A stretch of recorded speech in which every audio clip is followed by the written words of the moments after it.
kamuting kahoy or balanghoy. Yes, ito po yung ating napakasarap na snack. So, ito po yung ating balanghoy na nilaga. Nilaga po natin yan hanggang sa maluto. Tapos tinanggalan po natin yung kanyang nasa gitna na parang tali. Pulod yung tawag sa amin. Tapos to, lalagay lang na po natin sa ating lusong. Kung malaki yung lusong, pwede kayong magpagiling sa palengke. Itong lusong na gamit namin ay display po nila madam yan. Display po yan. Ginamit lang po muna natin kasi hindi po siya gagana doon sa blender. Malaking chance na masira ang blender kapag blender yung ginamit natin. So kung wala kayong lusong, pwede kayong magpagiling sa palengke. So ayan, nilagay na natin siya ng butter at saka yung ating lubi o niyog na kinayod. Gusto ng sugar o kaya gusto nyo may condense, pwede din kayo maglagay. So tapos po, babayuhin lang natin siya hanggang sa magsama-sama at madurog lahat at hanggang sa maging linupak na po siya. Sige lang Mars, durugin natin siya, bayuhin lang natin siya hanggang sa magsama-sama silang lahat na mahalo sila lahat.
Alright.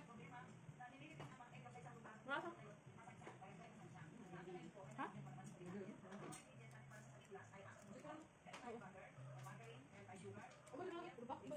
May bang lupak na kuan? May mamara? Ini kan niya kuan niya bang napilit?